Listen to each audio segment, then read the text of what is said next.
오늘은 마태복음 11장 16절에서 30절 말씀을 가지고 함께 나누겠습니다. 하나님의 말씀이 어떤 사람에게 열리는가, 그 말씀이 열리는 것을 계시라고 하는데요. 계시는 헬라어로 아포칼립시스라고 합니다. 아포라는 전치사와 칼립토, 덮다라는 동사의 합성어입니다. 덮은 것을 분리해내는 거죠. 말씀이 덮여 있는데 그것을 열어 나타내 보이는 것입니다. 말씀이 열리면은 영으로 깨달아져서 복음에 연결된 소식으로 나의 구속사를 해석할 수가 있습니다. 구속사가 해석이 되어야지 구원의 완성에 이루고자 일곱째 날로 들어가려고 할 것입니다. 그렇지 않으면은 말씀은 계속 미완료로 남아있게 되고 구원의 완성을 이루지 못하게 됩니다. 하나님은 자신의 뜻을 다 성경에 계시하셨습니다. 예언자들, 사도들을 통해서 다 계시하셨습니다. 이것으로 구원을 얻는데 충분합니다. 더 이상의 계시가 필요가 없습니다. 그런데 기독교에서 계시받았다고 하면 무슨 귀신 씌인 것처럼 생각을 합니다. 환상을 보거나 어떤 음성을 듣거나 예언을 하거나 이런 것은 다 신탁입니다. 이런 것들은 지시받는 것입니다. 지금은 하나님이 성경에 다 자신의 뜻을 계시하셨기 때문에 더 이상 별도의 신탁이나 예언, 환상, 음성은 필요가 없습니다. 그것들이 바로 귀신의 짓거리입니다. 말씀이 이해가 안 되니까 공허해서 무엇인가를 얻으려고 눈을 감고 기도를 하고 무엇인가를 봤다고 합니다. 하나님을 봤다고 하면은 말씀이 창세기부터 계시록까지 다 영의 말씀으로 깨달아져야 하는 것입니다. 그렇지 않으면은 그것은 가짜이고 그것이 분별하는 방법입니다. 16절 말씀을 보겠습니다. 이 세대를 무엇으로 비유할까? 비유하건대 아이들이 장터에 앉아 제 동물을 불러서, 이 세대라는 헬라어 단어가 게네아라는 단어인데요. 기노마이에서 유래를 했습니다. 기노마이라는 단어의 뜻은 발생하다, 일어나다, 생기다, 존재하다 이런 뜻입니다. 지금 일어나고 있는 현상들이 다섯째 날의 모습들이 앞에 세례 요한에 대해서 이야기했잖아요. 세례 요한은 다섯째 날의 예언자입니다. 여자가 낳은 자 중에 가장 큰 자라고 하셨습니다. 그러나 하늘 삶의 나라에서는 극히 작은 자라도 저보다 크다고 예수님 말씀하셨습니다. 극히 작은 자가 바로 예수님 자신을 가리킵니다. 자신을 낮추는 자가 큰 자입니다. 입으로는 그리스도 예수를 외치지만은 복음을 연결된 소식으로 깨닫지 못하는 자들은 세례 요한과 같습니다. 세례 요한은 정작 자신이 감옥에 갇혔을 때는 내가 당신을 기다려야 됩니까? 왜 나를 당신이 그리스도이면은 나를 감옥에서 건져내 주시지 않습니까? 내가 다른 그리스도를 기다려야 합니까? 이렇게 물었습니다. 이 세례 요한이 뭔가를 아는 것처럼 보였지만은 깨닫지 못한 것이죠. 영의 말씀으로 깨닫지 못한 것입니다. 그래서 복음이 연결된 소식으로 깨달아지지 않으니까 유사한 예수를 기다려야 되나, 자기를 감옥에서 내줄 수 있는 능력 있는 그리스도를 기다려야 하나, 그렇게 묻고 있었는 것입니다. 지금 이 세대에 지금 발생하고 있는 현상들이 다섯째 날의 교회들이 많은 설교를 들을 수가 있습니다. 지식의 양은 많아졌는데 영으로 깨닫지 못하니까, 구속사로 깨닫지 못하니까 유사한 예수를 쫓아가고 다른 영, 다른 복음에 미혹되고 있습니다. 이런 상황 가운데 예수님이 장터에 앉아서 동물을 부르고 있다고 합니다. 장터는 교회입니다. 아고라라는 단어인데요. 아고라조에서 유래를 했습니다. 사다라는 뜻이 있습니다. 사고 파는 곳이 바로 장터잖아요. 교회도 영혼을 사고 파는 곳입니다. 가치가 있어야 사잖아요. 사람들이 교회에 와서 그 영혼의 구원을 얻어야 되잖아요. 혼의 구원을 얻어야 되는데요. 예수님이 고린도전서 6장 20절에 값으로 산 것이 되었으니 그런즉 너희 몸으로 하나님께 영광을 돌리라 라고 말씀합니다. 하나님이 아들 예수님을 십자가에 못 박게 하셔서 우리를 값주고 그 피값으로 우리를 산 것이죠. 목숨값을 치른 것입니다. 그 가격으로 얘기할 수 없는, 매길 수 없는 대가를 치른 것이죠. 바로 교회가 그 영혼을 구원하는 곳입니다. 예수님이 자기 피값을 지불하시고 우리 영혼을 구원하러 오신 곳입니다. 그래서 장터로 표현을 한 것입니다. 우리는 예수님이 값주고 피로 값주고 사신 성전인데요. 이 성전이 새 예루살렘성, 거룩한 신부가 되기 위해서는 우리도 값을 치르고 값을 치러야 합니다. 우리도 대가를 치러야 하는 거죠. 마태복음 13장 44절에 천국은 마치 밭에 감추인 보화와 같으니 이 사람이 이를 발견한 후 숨겨두고 기뻐하며 돌아가서 자기의 소유를 다 팔아 그 밭을 사느니라. 그 하늘 삶의 나라, 이 나라가 감추어져 있다고 합니다.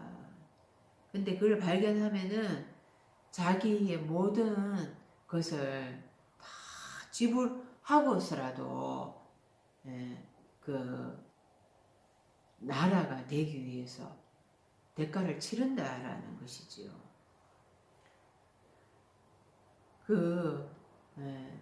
이것이 감추어져 있다 이랬는데 지성소가 감추어져 있잖아요. 이 지성소가 열리기 위해서는 그 지성소에 그 말씀이 내 것으로 깨달아지기 위해서는 흐레마의 말씀으로 내 마음을 갈아야 하는 거죠. 마태복음 25장 9절에 설기 있는 자들이 대답하여 이르되 우리와 너희가 쓰기에 다 부족할까 하노니 차라리 파는 자들에게 가서 너희 쓸 것을 사라 하니 설기로운 5처녀, 미련한 5처녀인데요. 기름 준비를 한 5처녀가 있고 또 기름 준비를 하지 못한 5처녀가 있습니다. 여기에서 설기 있다라고 했는데 신중하다라는 뜻으로 번역이 되어야 됩니다. 이 신중한 5처녀들이 말씀을 연구하는 그런 태도를 보였다라는 거죠. 그러니까 지금 이 상황에서 5처녀한테 자기들의 기름을 나누어 주면은 자기들도 그 다 쓰기에 부족한데 둘 다 멸망할까 하노라. 그래서 너희 기름은 너희가 가서 빨리 사라. 그러니까 이 말씀을 따져봐야 한다라는 것입니다. 말씀이 과연 그러한가 상고하고 또 연구하고 찾고 그렇게 해서 내가 구원을 얻는 데 필요한 내가 준비를 해야 한다라는 거죠. 그것이 신중한 자들의 태도입니다.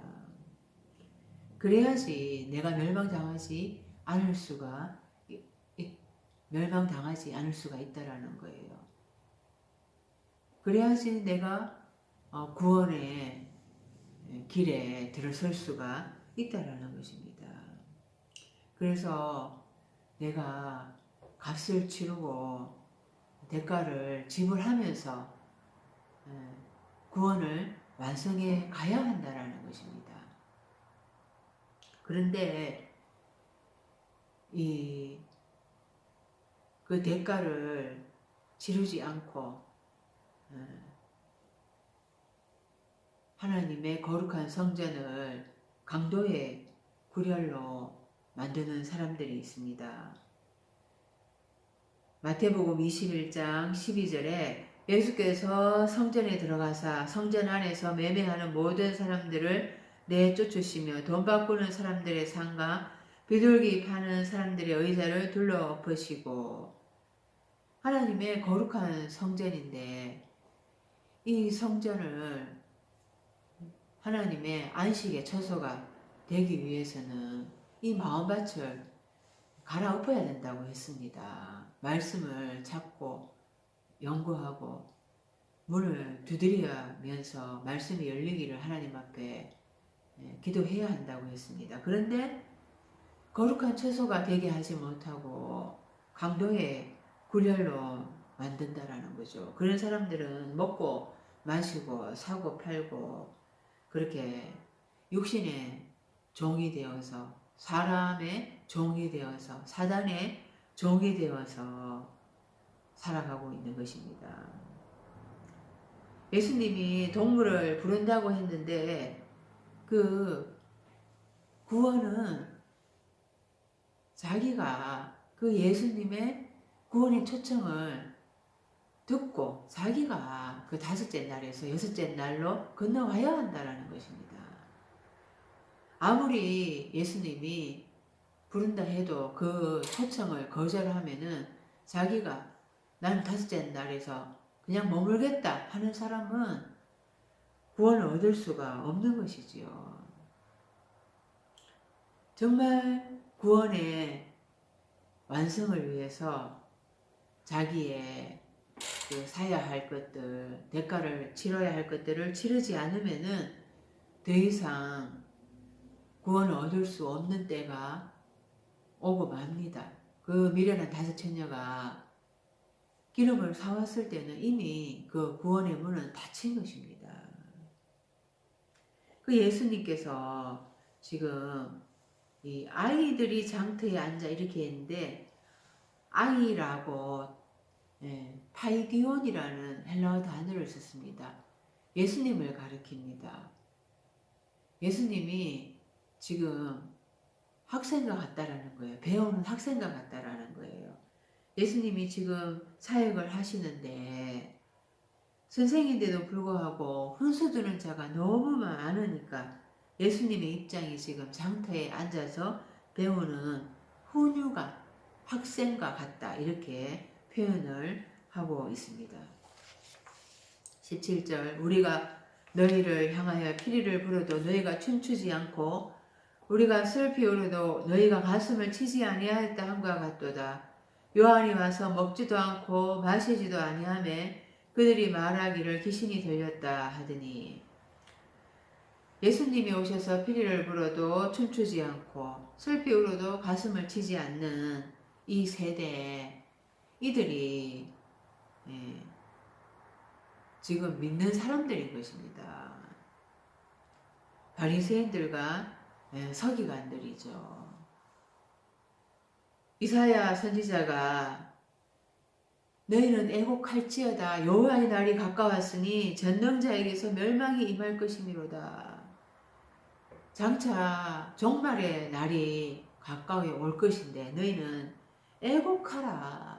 너희의 심판과 멸망의 날이 다가올 것이다 라고 일찍이 구약에서 예언을 했습니다. 애곡하라고 그렇게 가슴을 치며 울라고 예언을 했습니다. 미가 선지자도 내가 애통하며 애곡하고 벌거벗은 몸으로 행하며 들깨같이 애곡하고 타조같이 애통하리니 이렇게 장차 다가올 여호와의 날, 심판의 날을 생각하니까 그것을 미리 알고 예언을 하는데 가슴이 애통을 한다는 것입니다. 요엘 선지자도 너희는 깨어서 울지어다 라고 그렇게 예언을 했습니다. 스바냐 선지자도 슬피 울라 가나안의 백성이 다 패망하고 언을 거래하는 자들이 다 끊어졌습니다. 그렇게 여섯째 날 그 마침내 나의 종말이 다가올 것이기 때문에 그날을 생각하면서 울어라는 거예요. 그런데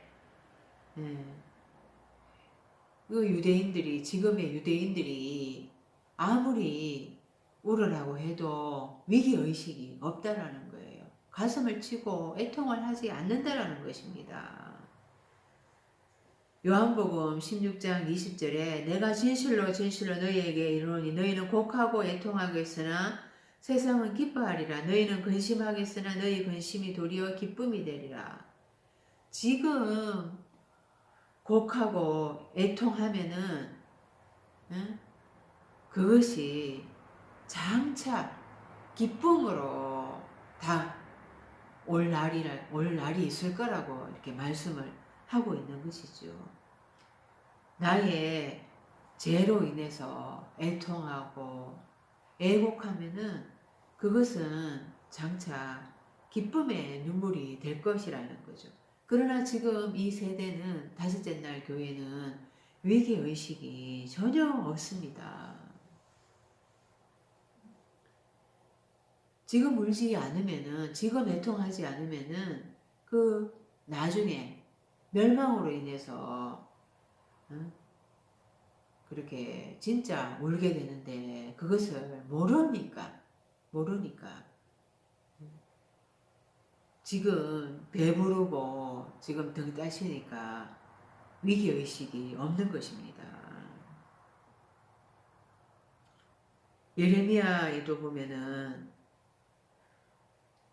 예레미야 선지자가 장차 다가올 그 멸망을 예언하면서 예레미야 9장 17절에서 20절에 너희는 잘 생각하고 곡하는 부녀를 불러오며 또 보내어 지혜로운 부녀를 불러오되 그들로 빨리 와서 우리를 위하여 애곡하게 하여 우리의 눈에서 눈물이 떨어지게 하며 우리 눈꺼풀에서 물이 쏟아지게 하라.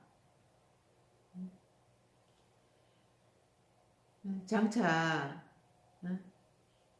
그 다가올 예루살렘의 그 멸망, 예루살렘 성전이 불타고 그 남유다가 바벨론에 의해서 멸망당하고 그래서 바벨론 포로로 끌려가는 것들을 예언을 하면서 울으라고 하는데 애곡하라고 하는데 그런 위기의식이 전혀 없는 것입니다. 남유다가 우리는 하나님의 백성이다. 어떻게 예루살렘 성전이 불탈 수가 있는가? 어떻게 이스라엘이 멸망할 수가 있는가? 그런데 그런 일이 있을 거라는 거죠. 그래서 억지로라도 애곡하라고 그렇게 하는 것입니다. 그런데 그것을 못 깨닫고 위기의식이 없으니까 지금 그냥 모든 것이 만족한 것입니다. 그것이 거짓 평안이고 거짓 안정인 것입니다. 19절에 인자는 와서 먹고 마시며 말하기를 보라 먹기를 탐하고 포도주를 즐기는 사람이요 세리와 죄인의 친구로다 하니 지혜는 그 행한 일로 인하여 옳다함을 얻느니라. 예수님이 오셔서 제자들과 수없이 먹고 마셨습니다. 그리고 사역을 하시면서도 사람들과 함께 또 많이 먹고 마셨습니다. 그래서 포도주를 즐기는 사람이다, 먹기를 탐하는 사람이다, 이렇게 비난받기도 했죠. 그런데 성경은 육적으로 먹고 마신 것을 이야기하는 것이 아닙니다. 예수님께서 제자들하고 수없이 먹고 마신 것이 영적으로 말씀을 나눈 것이죠. 그러나 예수님의 공생의 동안에 그 제자들이 수없이 먹고 마셔도 예수님의 말씀을 들어도 영적으로 깨달음이 일어나지 않으니까 깜깜했습니다. 그래서 예수님으로부터 책망을 받았습니다. 어찌 그렇게 깨닫지 못하느냐고. 그들은 그 예수님의 말씀이 나의 구속사를 이루는 말씀이라는 것이 깨달아지지 않았기 때문에 십자가에서 다 예수님을 배신하고 도망갔습니다. 그런 제자들을 향해서 예수님이 다시 갈릴리 바다로 찾아오셨습니다. 오른편에 거물을 던지라. 거물이 찢어질 정도로 고기를 많이 잡았죠. 그리고 예수님께서 같이 조반을 먹자고 하셨어요. 떡을 가져다가 그들에게 주시고 또 생선도 제자들에게 주셨습니다. 그 예수님은 제자들과 같이 먹고 마시면서 영으로 말씀을 깨닫도록 한 것이죠.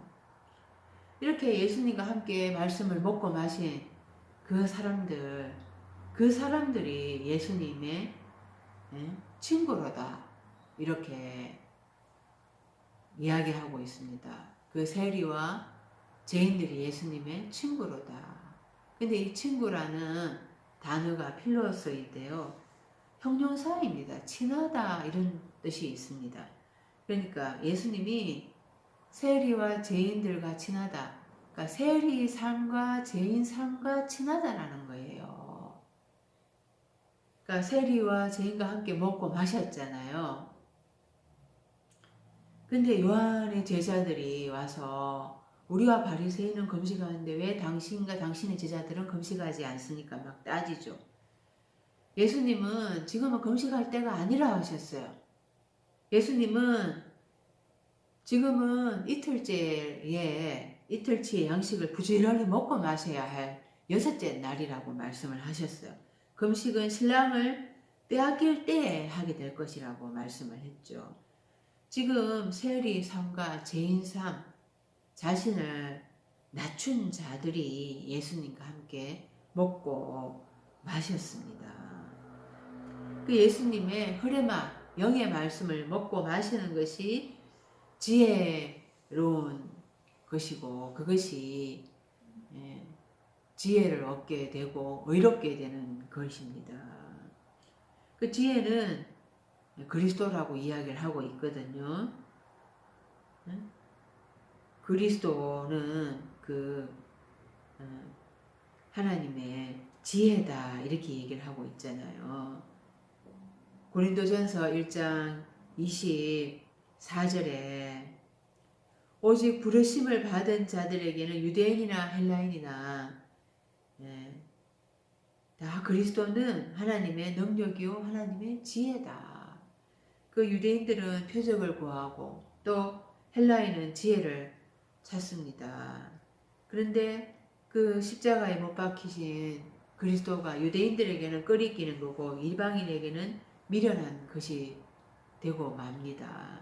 그렇지만은 그리스도는 하나님의 능력이고 하나님의 지혜인 거죠. 이 지혜이신 그리스도가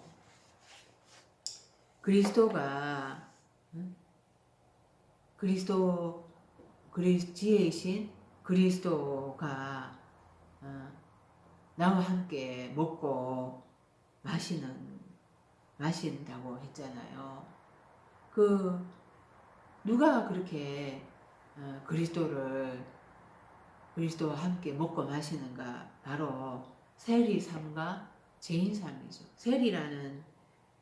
세리가 헬라어 텔로네스인데요. 텔로스, 이 세금과 오레오마이, 사다라는 동사의 합성어입니다. 그러니까 이 텔로스를 사는 사람인 거죠. 텔로스가 완성이라는 뜻을 가지고 있습니다.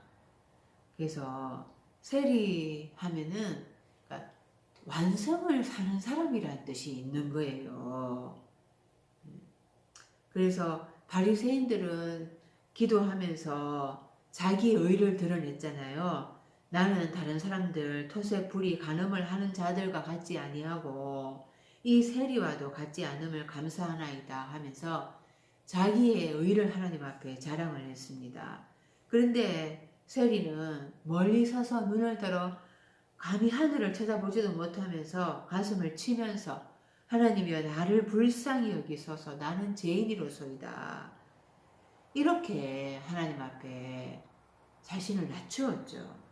그래서 하나님이 그 바리새인이 의롭다함을 받은 게 아니라 세리가 의롭다함을 받았다고 했습니다.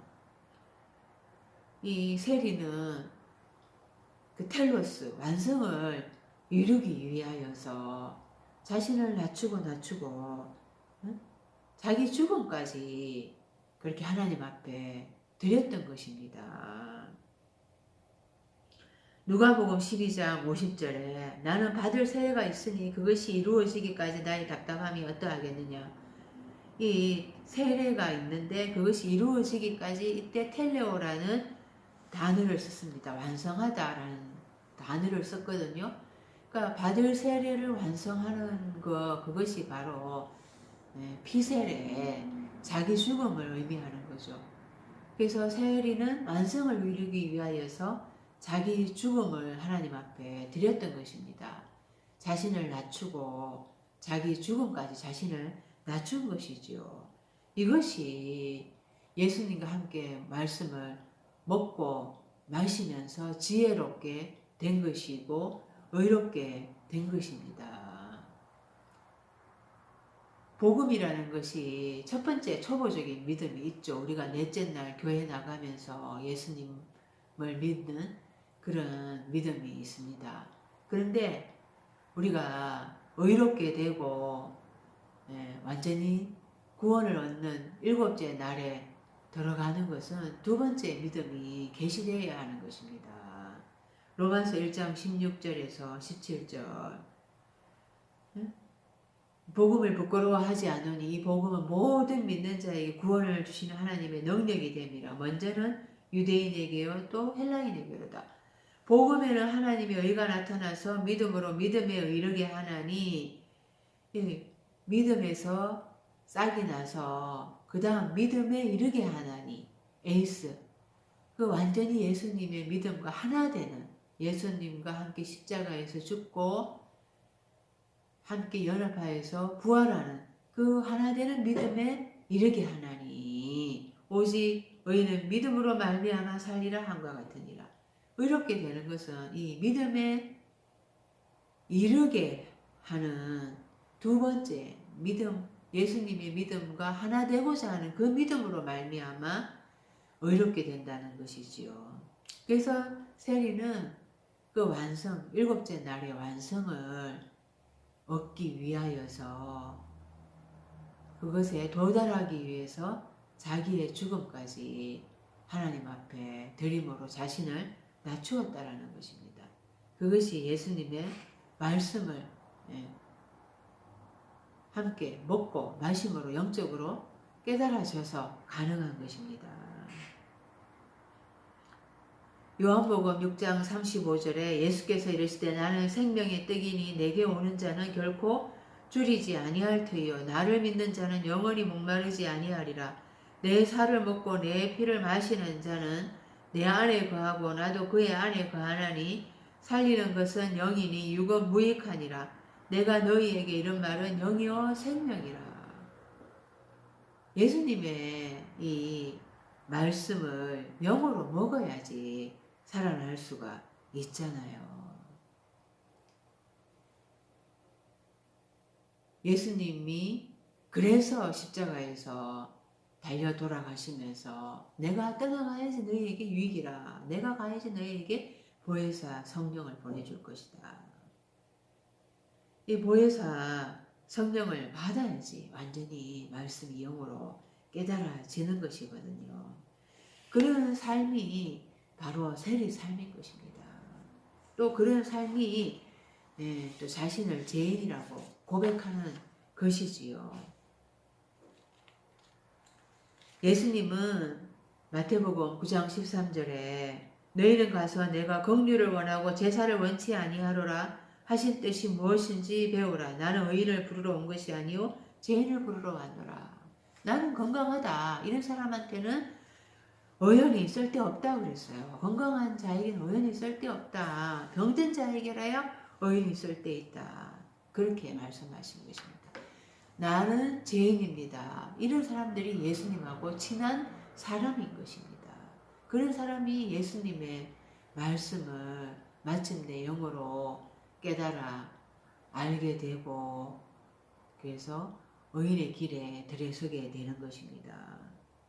20절 예수께서 권능을 가장 많이 베푸신 고을들이 회개하지 아니하므로 그때 책망하시되 이 고을들이라고 했는데 폴리스 성 오늘 나오는 여러 성이 있습니다. 이런 내가 성이라는 거죠. 그 이름을 가진 그 성들 그 의미로 봐야 하는 것입니다. 이 성들에서 많은 기적을 행하셨습니다. 그런데 기적을 행한다고 행한 그 회개가 일어나는 것은 아닌 것입니다. 깨달아서 회개가 일어나야 되는데 이 권능을 능력을 많이 행한 고을들이 회개가 일어나지 않았습니다. 그래서 막 예수님께서 비난을 하신다고 말씀합니다. 이 회개하다라는 단어가 메타노에오라는 단어인데요. 메타라는 전치사가 또 노에오라는 전치사와 합성을 하여서 이 메타라는 이 전치사는 이제 결합을 하면 화학적인 반응이 일어납니다. 그래서 이 나의 인지에 어떤 변화가 일어나는 것이죠. 이 회개라는 게 단순히 뉘우치고 이런 것을 의미하는 것이 아니라 결단을 하고 삶의 변화가 일어나는 것입니다. 그래서 회개하지 않으면은 계시록 2장 5절에 그 에베소 교회를 책망을 하면서 어디서 떨어졌는지를 생각하고 회개하여 처음 행위를 가지라. 만일 그리하지 아니하고 회개하지 아니하면 내가 네게 가서 네 촛대를 그 자리에서 옮기리라. 이 촛대가 교회잖아요. 교회 흔들어 버린다라는 거예요. 그래서 회개를 하지 않으면은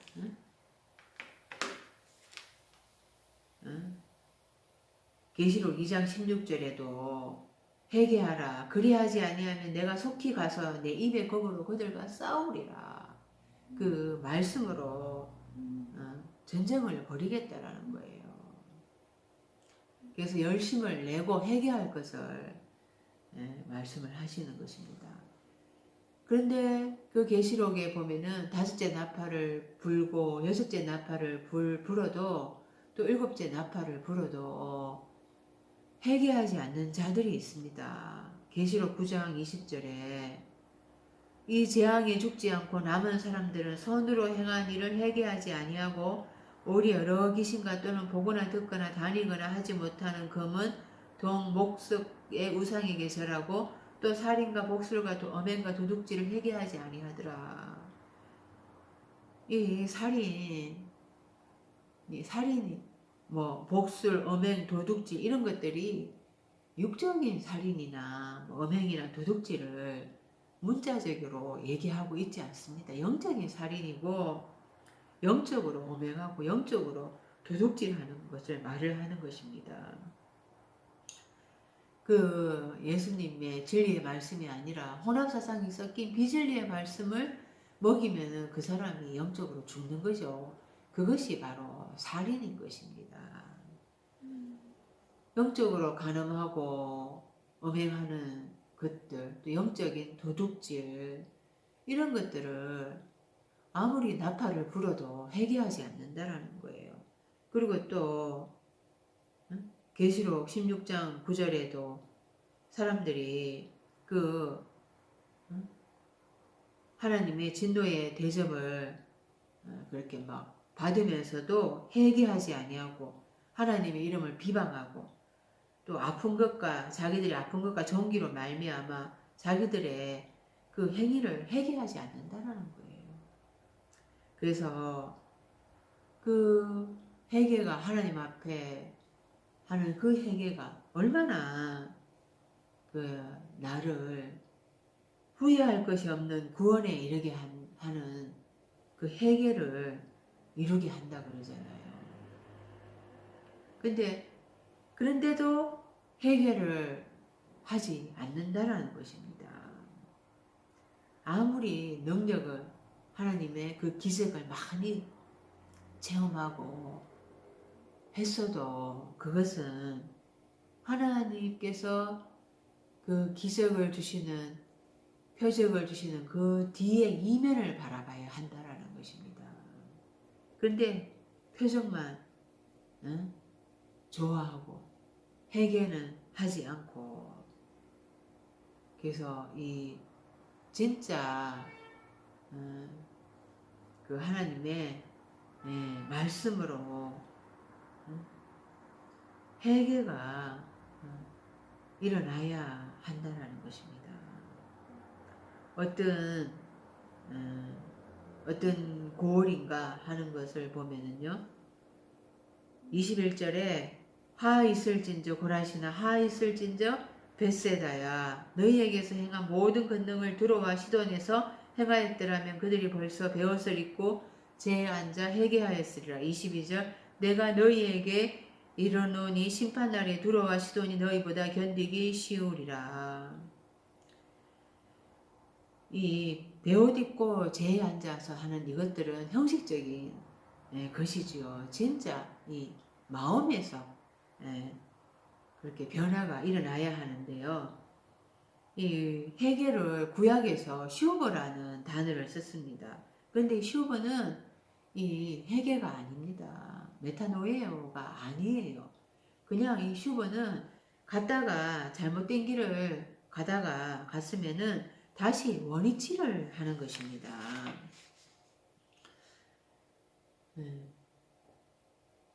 그 예를 들어서 이제 1학년을 마치고 군대를 갔어요. 그러면은 이제 다시 돌아와가지고 2학년으로 이제 복학을 하게 되잖아요. 그게 이제 원위치를 하는 거죠, 원위치.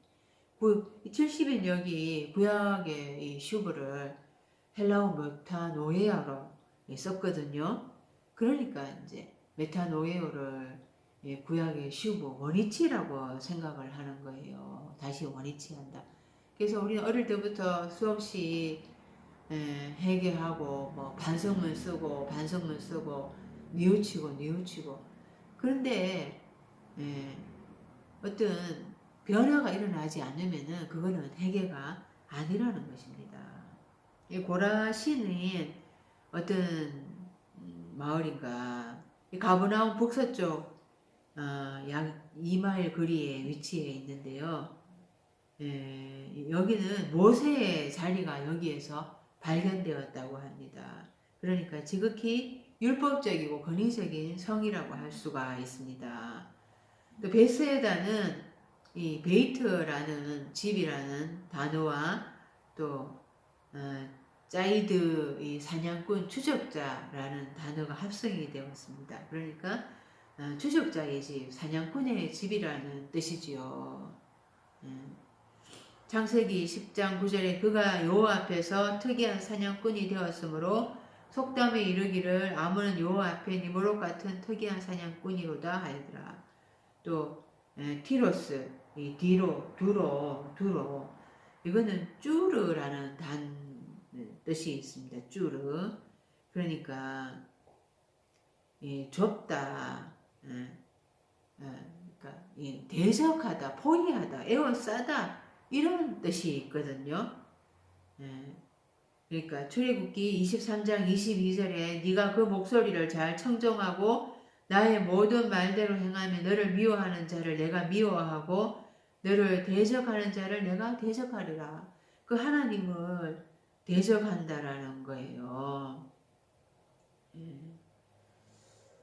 그런 대적하는다는 뜻이 있습니다. 또 시돈도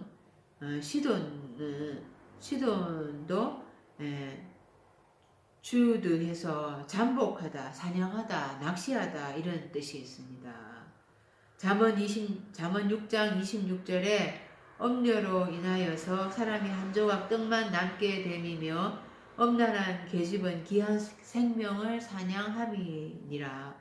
그러니까 이 고라신, 벳세다, 티로스, 시돈 이 전부 다 대적하고 사냥하고 낚시하여서 다 남의 것을 빼앗아 먹는 이런 뜻이 있는 거예요.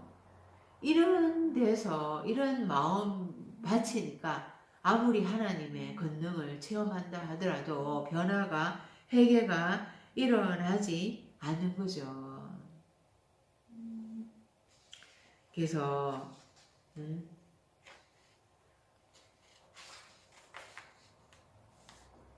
23절에 보면은 가버나움아 네가 하늘에까지 높아지겠느냐 온부에까지 낮아지리라. 네게 행한 모든 권능을 소돔에서 행하였더라면은 그 성이 오늘날까지 있었으리라. 또 24절 내가 너희에게 이르노니 심판날에 소돔 땅이 너희보다 견디기 쉬우리라 하시니라. 네. 심판날 이 불심판 이때 가버나움 뭐 소돔 다 심판을 받게 되지요. 그런데 이 소돔 땅이 더 견디기가 쉬울 거다. 예, 다 심판을 받지만은 그래도 더 견딜 거라는 것입니다. 소돔 땅이. 예수님은 가버나움의 본 동네이고요. 제2의 고향입니다. 여기에서 많은 권능을 행하셨고 많은 애정을 가지셨어요. 그래서 특별하게 능력을 행하시고 또 가르치시고 병을 고치셨죠. 그런데 이 가버나움이 높아져서 그렇게 하나님을 대적하고 변화가 일어나지 않는다라는 것입니다. 이 가버나움이 카페르나움이거든요. 카파르라는 덥다라는 단어에서 유래를 하고요.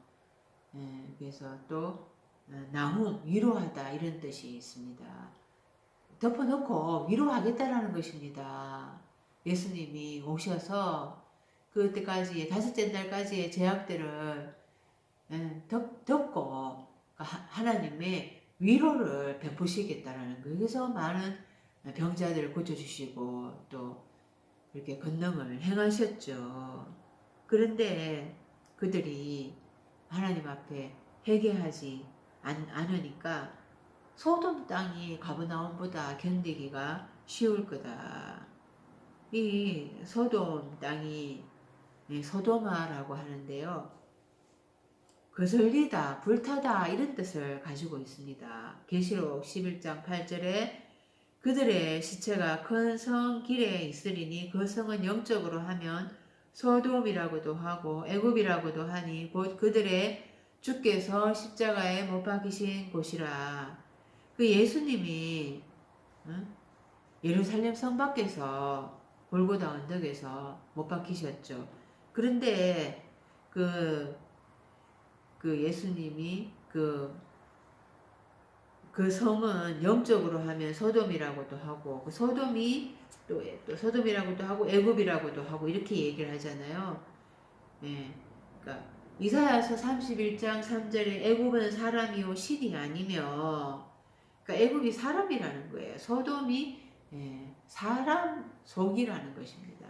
그러니까 예수님이 십자가에 못 박히신 것은 사람 안에서 못 박히셨다라는 것입니다. 그래서 그 사람 안에서 못 박히신 그죠.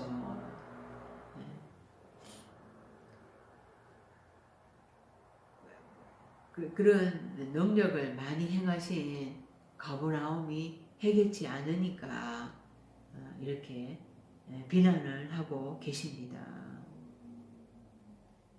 25절 그때 예수께서 대답하여 이르시되 천지의 주제이신 아버지여 이것을 지혜롭고 설기 있는 자들에게는 숨기시고 어린아이들에게는 나타내심을 감사하나이다. 26절 옳소이다. 그렇게 된 것이 아버지의 뜻이니이다.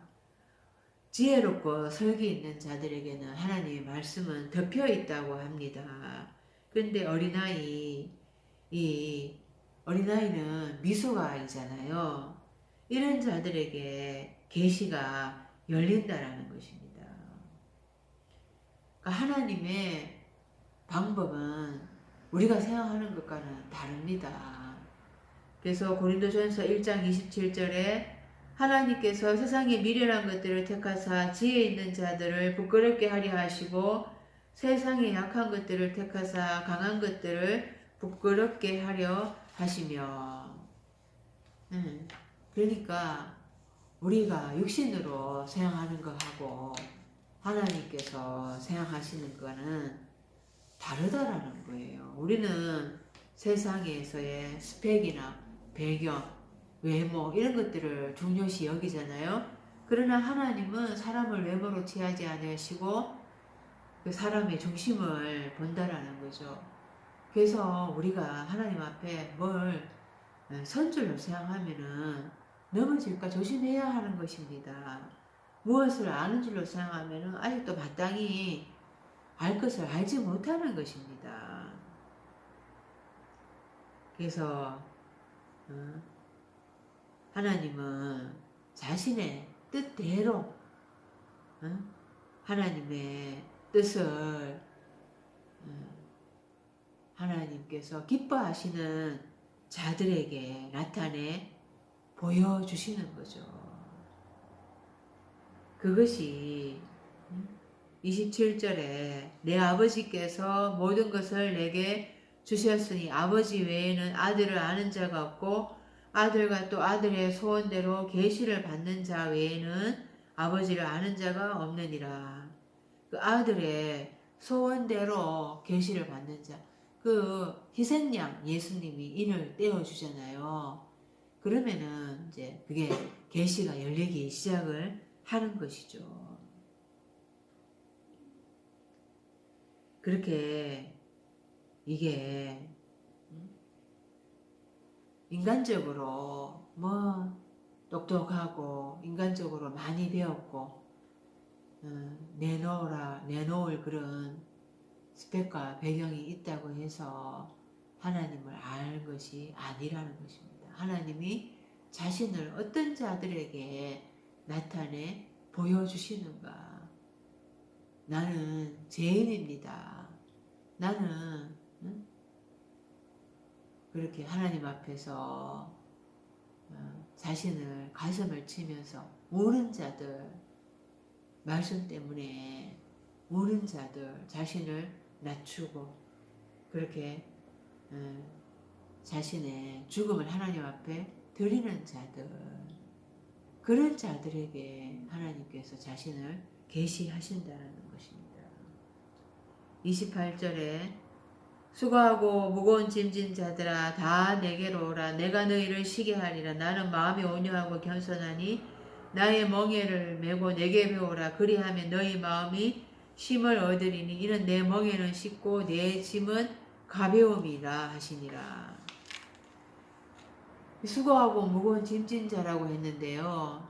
사람이 한 날에서부터 일곱째 날까지 가는데 제 짐이 가장 무겁습니다. 그 제 짐으로부터 노임 받는 것, 그것을 예수님이 위해서 오신 거죠. 예수님이 핏값으로 치르면서 우리의 죄에서 해방하시는 거, 노임받게 하는 거죠. 그 죄에서 노임을 받아야 되는데 그것이 예수님과 함께 말씀을 먹고 마셔야, 흐레마의 말씀을 먹고 마셔야지 제가 분별이 되기 시작한다라는 거예요. 내 안에 빛과 어둠을 내가 분별하면서 어둠을 물리칠 수가 있게 된다는 것입니다. 내가 흐레마의 말씀을 가져야지 그 죄를 이길 수 있는 근세가 생기는 것입니다. 그런데 예수님께서 오셔서 너희 의가 바리새인과 서기관보다 더 낫지 못하면 너희가 하늘 삶의 나라에 들어가지 못한다라고 하셨어요. 우리가 이 의라는 게 이 복음의 의가 일곱째 날에 들어가야지 완전히 계시가 된다 그랬잖아요. 우리가 의인이 되는 것입니다. 일곱째 날에 들어가려고 그러면은 나의 죄에서 노임 받아서 그 나의 내 속에 있는 이 죄를 짓게 하는 이 마귀, 이 사단, 내 안에 있는 이 대적자, 하나님을 대적하는 거, 이것을 잡아서 무저경에 결박해서 천년 동안 잠가놔야 되는 것입니다. 그래야지 죄에서 노임받게 되고 그 죄를 계속해서 쓰레기통에 집어넣고 그 백보자 앞에 심판대 앞에 가서도 나의 그 죄를 나의 죄로 인해서 내가 둘째 사망에 들어가지가 않게 되는 거죠. 그런데 흐레마의 말씀이 없으니까 깨달아지지가 않습니다. 이 죄에서 노임 받을 수가 없어요. 빛과 어둠이 분별이 되지가 않습니다. 그래서 바리새인들과 서기관들이 모세의 자리에 앉아서 지식적으로는 많이 알고 있어요. 깨닫고 있어요. 그런데 행함은 없고 죄를 회개하지는 못하고 있습니다.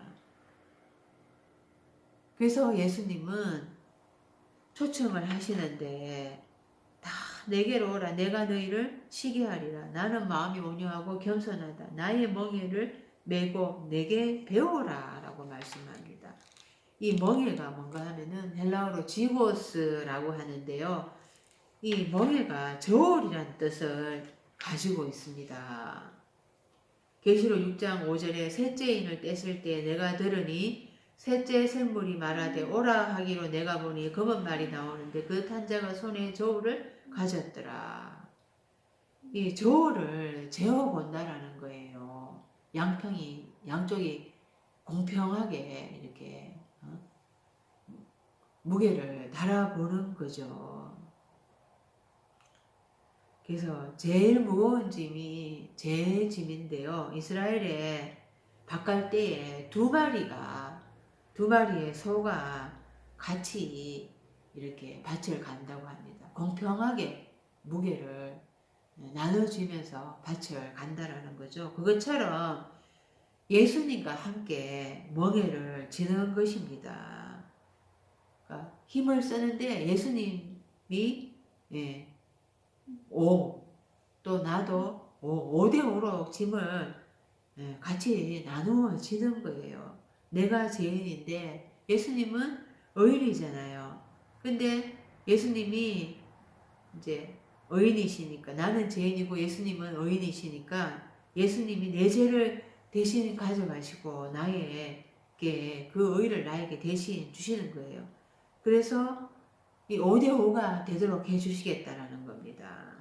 이게 이제 지고스, 멍에, 저울 양쪽에 이제 그 추의 무게가 같도록 하는 거죠. 그 제 짐이 무거운데 나와 같이 멍에를 매자. 그러면은 나의 무게하고 너의 무게하고 같도록 그 무게를 맞추어 주겠다라는 것입니다. 그래서 우리가 그 지혜가 바로 예수님의 멍에를 같이 매면서 예수님과 함께 멍에를 같이 매면서 말씀을 배우는 것입니다. 그래야 할 때 마음이 쉼을 얻게 된다고 합니다. 이 예수님이 멍에를 같이 메워주시니까 우리는 사단에게 종이 되지 않을 수가 있고 또 사람에게 종이 되지 않을 수가 있는 것입니다. 갈라디아서 5장 1절에 그리스도께서 우리를 자유롭게 하셨으니 자유롭게 하려고 자유를 주셨으니 그러므로 굳건하게 서서 다시는 종의 멍에를 매지 말라. 그리스도와 함께 멍에를 메어야지 사단의 종이 되지 않고 또 사람의 종이 되지 않게 되는 것입니다. 그래야지 쉼을 얻게 된다고 합니다. 쉼이라는 단어가요, 아나파우어라는 단어인데요. 이 아나 위로 올라가는 또 파우어 이 거치다, 중지하다 이런 뜻이 있는 단어입니다. 아나파우어. 그래서 위로 올라가는 것을 거치는 거예요. 그 계시록 4장 7절에서 8절에 그 네 생물이 6 날개를 가졌는데 그들이 밤낮 쉬지 않고 이르기를 거룩하다 거룩하다. 그 6째 날에 쉬지 않고 6 날개라는 게 6째 날이라는 것을 의미하죠. 밤낮 쉬지 않고 거룩하다 거룩하다 위로 올라가기 위하여서 쉬지 않고 거룩하다 거룩하다. 그것을 예수님과 함께 멍에를 매게 되면은 이제 그 쉼을 얻게 되는, 위로 올라가는 것을 거치게 된다라는. 그래서 마침내 이제 쉼을 얻게 된다라는 것이죠. 7째 날에 들어갈 수가 있게 된다라는 것입니다.